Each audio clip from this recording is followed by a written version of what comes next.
Varşavadan hamınıza salamlar dostlar. 1 il 7 aydır buradayım və bu müddətdə çoxlu suallar alıram xaricdə yaşamaqla bağlı Instagramdan xüsusilə. Baxmayaraq ki, Instagramda kontent yaratmaqla bağlı postlar paylaşıram. Şəxsi həyatımla bağlı, yəni xaricdə yaşamla bağlı bütün həyatımı şəkil olaraq storylərdə paylaşıram. Amma yenə də insanlar çoxlu suallar verə bilirlər, yəni yaxın ətrafdan ya da tanımadığım insanlardan. Ona göre bu videoda kısa olacak, uzun olacak bilmirəm, amma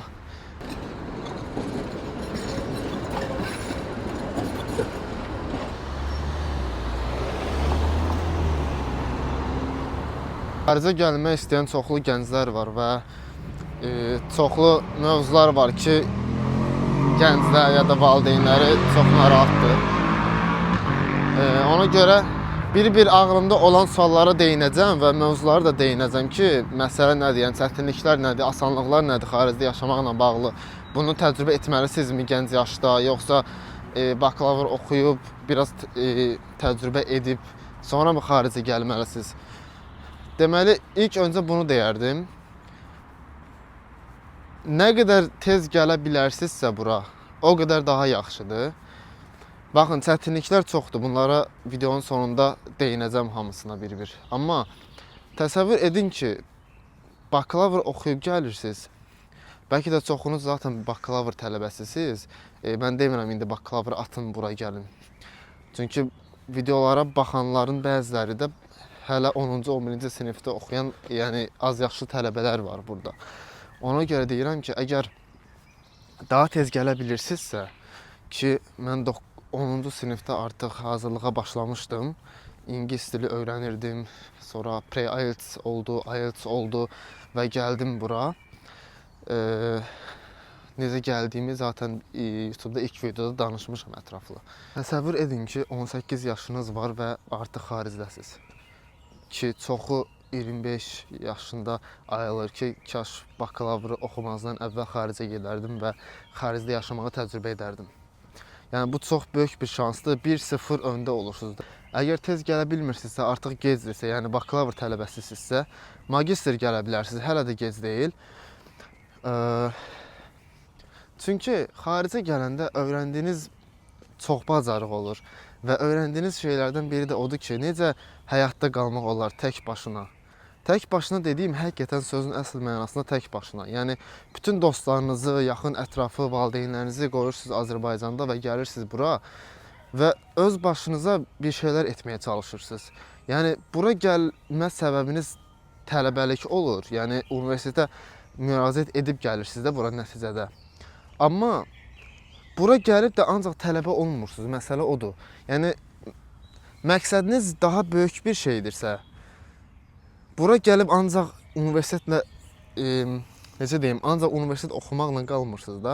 Yəni işləməyə başlayırsınız çünki bilirsiniz ki, artıq xaricdə yaşamağın çətinliklərindən biri də zaten birazdan deyəcəm, puldur. Azərbaycana baxmayaraq bəzi şeylər bahadır, kirayə bahadır, yemək bahadır. Mən hələ Polşadayam, bəlkə deyərdim ən ucuz ölkədəyəm burada. Kirayə sadəcə bahadır, amma ərzaq baxımından o qədər də əziyyət çəkmirik. Amma yenə də pul qazanmalısınız, getməlisiniz, işləməlisiniz və bunun çarəsinə baxmalısınız. O gün bir video görmüşdüm Instagramda. O insan ki, gənc yaşında xaricə köçüb, dokument işlərini, universitet işlərini həll edib, pul qazanmağa həll edib və digər depressiv günlərinin üstəsindən gəlib və s. və s. Onu artıq heç bir şey qorxutmur. Əslində öz həyatıma baxanda həqiqətən də elədir ki, xaricə gəlib artıq 1 il 7 aydır buradayam, Varşavadayam. Yəni bütün işlərin üstəsindən gəlmişəm. Nəticədə heç kim kömək etməyib. Kömək etmək istəyənlər də olub, amma nəticədə edə bilməzlər. Azərbaycandadılar və bir tərəfdən də qürur duyursan həqiqətən ki, bunların hamısının üstəsindən gəlmisən tək başına xaricdə. Hazırda bir parkda oturmuşam və bu videonu çəkə bilmək üçün, yəni ağlımda heç bir şey yox idi və yazı da yazmadım ki, nə danışacağam. Ona görə ChatGPT-dən yardım aldım ki, bəzi ideyalar versin. Video yəni belə davam eləməsin. Deməli, xaricdə yaşamağın faydalarından danışmaq istəyirəm birincisi. Çünki çətinliklər ən maraqlı hissəsidir və sizə ən çox qatacaq və sizin qərarınızı dəyişdirəcək ən önəmli hissə də zaten odur, çətinliklər. Asanlıqlar, faydalar falan, bunların hamısı zaten xoş gəlir insana. Deməli, birinci fayda tək yaşamağa öyrəşirsiniz, tək yaşamağa öyrənirsiniz. Çünki tək yaşayaraq problemləri necə çözmək lazımdır, necə bəzi insanların, problemli insanların üstəsindən gəlmək olar. Tək dediyim, gedib studi apartmentdə ümumiyyətlə hamıdan uzaqlaşıb ansosial biri olmaq demək deyil bu arada. Mən təkəm, amma dostlarım var, otaq yoldaşlarım var, universitetdən tanışlarım var və s. Yəni tək dediyim, ümumiyyətlə tək. Yəni bir qardaş ya da bir valideyn, ailə üzvü olmadıqca, yəni təksiz də burada, elə deyil. Və tək olaraq problemlərin üstəsindən necə gəlirsiniz?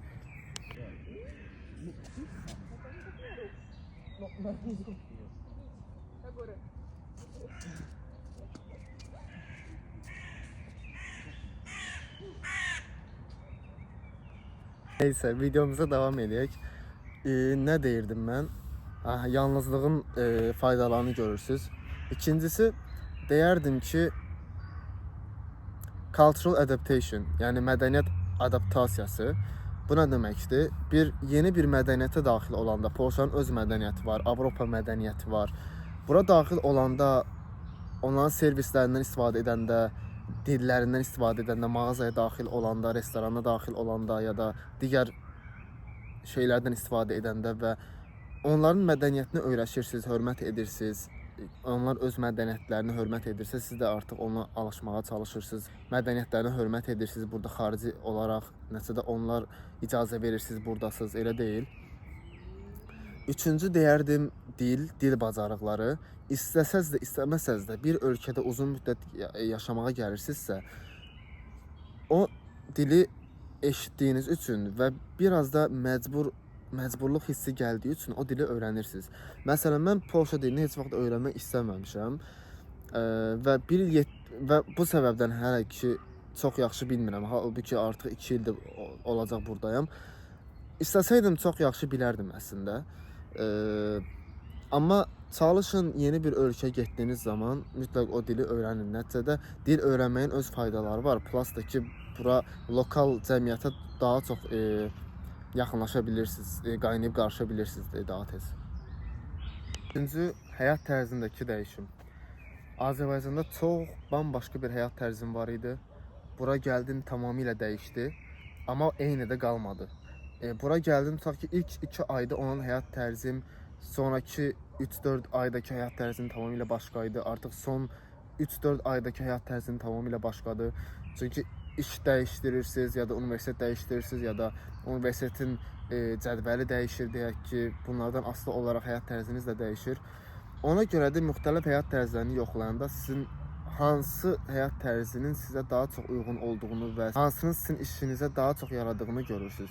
Məsələn, səhər 6-da dura da bilərsiniz Avropada və parkda gəzə də bilərsiniz. Amma günorta 12-də də dura bilərsiniz və yoxlaya bilərsiniz ki, məsələn, hansı həyat tərzi sizin üçün daha uyğundur. Və bunların hamısı doğal şəkildə baş verir nəticədə. Tutaq ki, bugün gecə 3-də yatım, görün necə olacaq demirəm. Bu doğal şəkildə baş verir. Məsələn, mən dünən gecə 3-də yatmışam, işdən gec gəlmişəm və səhərdə 12-də durmuşam. Amma səhər 5-də durduğum vaxtlar da olub. Və ona görə uyğunlaşdırıram həyatıma, ona görə inkişaf etdirirəm ki, məsələn, bu iş mənə uyğun deyil, deməli yeni iş tapmalıyam, çünki gecə yatmaq mənə görə deyil, mən səhər adamıyam və s. Üçüncü deyərdim, şəxsən sizin həyatınıza kömək edəcək bir şeydir. Xaricə gəlib də, yəni xarici dediyim Avropaya gəlib, Avropanın üstünlüklərindən yararlanmaqdır. Bu nədir? Avropa üstünlükləri deyəndə nəyi nəzərdə tuturam? Bura gəlib öz pulunuzu qazandıqda özünüzə investisiya edə bilirsiniz. Nə qədər qazanırsınızsa qazanın, ən minimum maaşı alsanız belə kirayənizi, yemək pulunuzu ödədikdən sonra özünüzə qalan pulu ya tutaq ki, ailənizə dəstək məqsədli göndərə bilərsiniz ya da özünüz üçün investisiya edə bilərsiniz. Tutaq ki, uzun müddətdir planlaşdırdığınız bir şey var. Məsələn, almaq istəyirsiniz, telefondur, kameradır, mikrofondur işiniz üçün ya da hər hansı bir kursdur, bu daha rahat olur. Nəyə görə? Çünki nəticədə problem puldursa və Azərbaycanda işləyəndə gününüzə tutaq ki 15 manat qazanırsınızsa, burada gəlib 15 manatı tutaq ki 2 saata qazanırsınız ya da 1 saata qazanırsınız. Ölkədən ölkəyə dəyişir təbii ki. Və qazandığınız pulu çox daha sərbəst şəkildə xərcləyə bilirsiniz. Görürsünüz ki, məsələn, səyahət etmək istəyirsiniz, məsələn, digər ölkəyə bilet, 100 lot. 100 lotu baxırsınız ki, bir günə qazanırsınız, məsələn. Çox rahat xərcləyə bilirsiniz. Ya da kursun qiymətinə baxırsınız, qazandığınız pulla müqayisədə həmin kursu çox rahat şəkildə ala bilirsiniz. Tutaq ki, bir həftə işləməklə o kursu ala bilirsiniz. Azərbaycanda çox daha çətindir bu. Nəqliyyat 50% endirimdir burada. Azərbaycanda da deyəsən yeni qayda gətirdilər onunla bağlı. Tələbə endirimi var kafelərdə, restoranlarda ya da digər ümumiyyətlə istədiyiniz servislərdə endirim ala bilirsiniz. Nə deyərdim başqa? Sosial çərçivənizin böyüməsi. Məsələn, bura gəlib xarici dostlarınızın olması, onların dillərinə alışmanız, onların dilini öyrənməniz, mədəniyyətini öyrənməyiniz, bu cür şeylər məsələn əlaqələrinizi inkişaf etdirir, danışıq bacarıqlarınızı inkişaf etdirir. Dördüncü fayda, fikir verirsinizsə ümumi böyük bir başlıq altında deyirəm və onun kiçik faydalarını deyirəm. Dördüncü fayda deyərdim təzyiq olmasıdır. Təzyiq deyəndə nəyi nəzərdə tuturam? Çətinliklər. Təzyiq və çətinliklər. Və bura gəlirsiniz, görürsünüz ki, insanlar həqiqətən də çox xoşbəxt və gözəl həyat yaşayır. Yəni bütün insanları demirəm. Biraz yüksək səviyyədə olan insanları nəzərdə tuturam. Sürdüyü maşınlar, yaşadıkları evlər, takıldıkları insanlar və s. çox yüksək səviyyədə həqiqətən. Və o səviyyəyə çatmaq üçün görürsünüz ki, bəzi şeylərə nail olmalısınız. O bəzi şeylər bacarıqlardır, təcrübələrdir, dil bacarıqlarıdır, danışıq bacarıqlarıdır və s. və onlara çatmağa çalışırsınız. Və bu təzyiq olmasa ki, məsələn Azərbaycanda azdır, burada siz normal real həyatda görürsünüz bunlar. Ona görə də bir təzyiq yaranır sizdə. Daha çox özünüzü inkişaf etdirmək istəyirsiniz.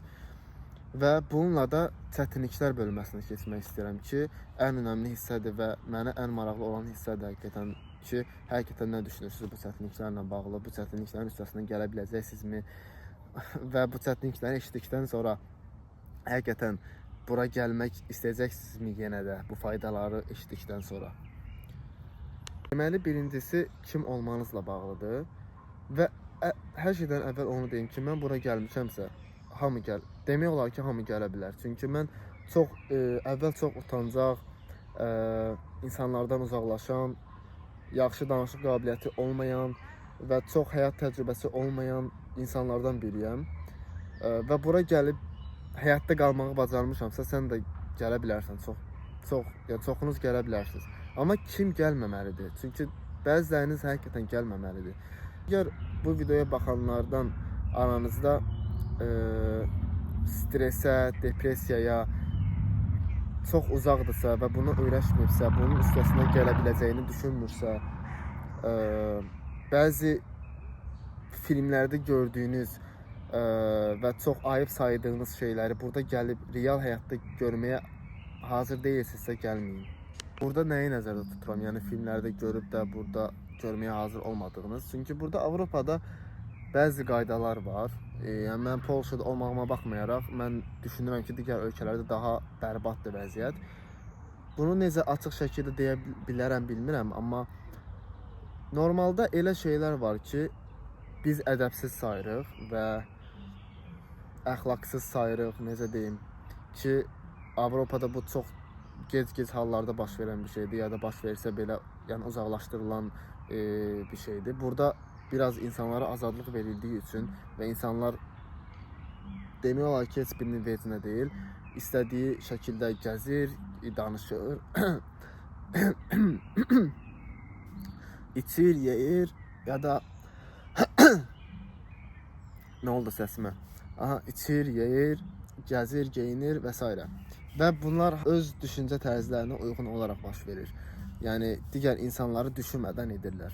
Yəni yaxşı tərəfdən baxanda bəlkə də deyirsiniz ki, tamam azadlıq falan verilir. Yəni azaddır insanlar filan. Amma çox azadlıq olması da insanların sağlamlığına faydalıdırmı ki, düşünəndə o qədər də deyil. Çünki bəzi limitləmələr olanda insan daha yaxşı olur. Yəni təzyiq olanda, yəni təzyiq yoxdur. Təsəvvür edin ki, çöldəsiz və kimsə narkotik qəbul edir və polis də onun yanından keçir və bir şey demir. Polşada çoxdur. Yəni mənim işlədiyim ərazi həmin ərazidir. Yəni küçələrdə insanlar bildiyiniz narkotik alış-verişi edir, yəni istifadə edirlər və gündə birini tuturlar, içəriyə gətirirlər. Yəni bir moldur deyək. Molun security, yəni gizlilik hissəsi var. Ora gətirirlər ambulans, nə bilim polis. Yəni həmin insanlar yerə sərilib, ya bilirsən ki, narkotik qəbul edirlər bunlar. Və bunlar hamısı gözlərinizin qabağında baş verir hər gün. Hər gün görürəm beləsini. Və düşünürsən ki, niyə belə bir azadlıq verilir bu insanlara? Yəni nəticədə çox qısa müddətli xoşbəxt hiss etmək üçünmü, yoxsa uzun müddətli xoşbəxtlikmi önəmlidir burada? Birinci, bura gəlməzdən əvvəl ağlınız başında olmalıdır. Avropaya gələndə ya da Amerikaya və nə istədiyinizi bilməlisiniz və nəyi istəmədiyinizi də bilməlisiniz. Çünki bir insan pis yola düşürsə, zaten o pis yola düşməyə hazır imiş deməli. Yəni onu planlaşdırırmış. Məni kimsə pis yola çəkərmi deyə düşünürəm. Xeyr, çünki mənim öz ağlım var, nəyi istədiyimi bilirəm, nəyi istəmədiyimi bilirəm. Kimsə mənə tutaq ki, gəldi, indi narkotik satmağa çalışdı ki, satmağa çalışıb, kimsə mənə kokain təklif etmişdi. Dedi ki, kokainim var, istəyirsən yoxsa yox. Və mən onu rədd edə də bilərəm, rədd etməyə də bilərəm. Rədd etməyə bacarmayan insanlar da var burada və xüsusilə o insanlar gəlməməlidir. Xüsusilə də az yaşlı insanlar. Burada hər şey açıqdır. Burada gələcəksiniz, görəcəksiniz ki, məktəbli bir qız, 15-16 yaşı var, əlində qəlyan, siqaret məktəbdən çıxır. Siz necə razı ola bilərsiniz ki, sizin qızınız ya da bir xüsusilə qızlar gəlsin, ağlı başında olmayan biri gəlsin, onları görsün və onlara oxşamağa çalışsın. Özü olmaqdan çox başqalarına oxşamağa çalışacaq. Avropa düşüncə tərzi ilə yaşayacaq. Gəlin faydalardan da əlavə, ziyanlarından da danışaq. Burada məktəbli uşaqların hamısının əlində siqaret və qəlyan var. Hamısı da uşaqdır. 15, 16, 17, 18 yaşları var. Ailələri də icazə verir, bir şey demirlər. Ona görə buna hazırlı olaraq gəlin. Təbii ki, mən buna hazır deyil idim. Amma çox tez adaptasiya oldum, çox tez öyrəşdim, qəbul etdim. Mənim burada yəni danışmağa çalışdığım nədir? Əgər aranızda tutaq ki, bunlara hazır olmayan varsa, ağlı başında olmayan deyəndə nəyi nəzərdə tuturam burada? Özü olan deyil də başqalarına oxşamağa çalışan. Yəni təzyiq hissəsi, çətinlik hissəsi tamamilə bundan ibarətdir. Təklik, depressiya, tənhalıq, bəzi günlər bunların üstəsindən gəlmədiyiniz müddətcə, yəni bu depressiv günlər olacaq, darıxma ola bilər. Amma darıxma belə bir şey deyim. Bir 6-7 ay Varşavada qalandan sonra Azərbaycana qayıdıb yenidən Varşavaya qayıdan biri olaraq deyirəm ki, çox böyük bir problem deyil darıxma. Yəni darıxma olacaq, amma Azərbaycana qayıdıb yenidən bura gələndən sonra çox da böyük bir problem olmayacaq. Çünki görürsünüz ki, pul qazanandan sonra yəni ildə bir dəfə, 2 dəfə Azərbaycana gedib gələ bilirsiniz. Yəni böyük bir problem deyil. Video tamamilə bundan ibarət idi. Düşünürəm başqa bir çətinlik varmı? Çətinlik sənədləşdirmə işlərlə bağlı çətinlik ola bilər. Universitet işləri, dərslər, şəxsi həyatınız çox olmaya bilər, vaxtınız olmaya bilər işləməyə və s. Başqa tanış olduğunuz insanlar. Məsələn, mən ilk gələndə ilk 10 gün bir qohumumun evində qaldım. Sonraki gün gecə 12 idi, çöldə idim, ev axtarırdım məsələn. Hostelə getmişdim. Ucuz bir hostel, təcrübəm yox idi hansı hostel daha yaxşı, hansı hostel daha pisdir. Və getdiyim hosteldə bildiyiniz narkotik istifadə edirdilər və heç bir şey də demirdilər. Və o hosteldən qaça-qaça çıxmışdım.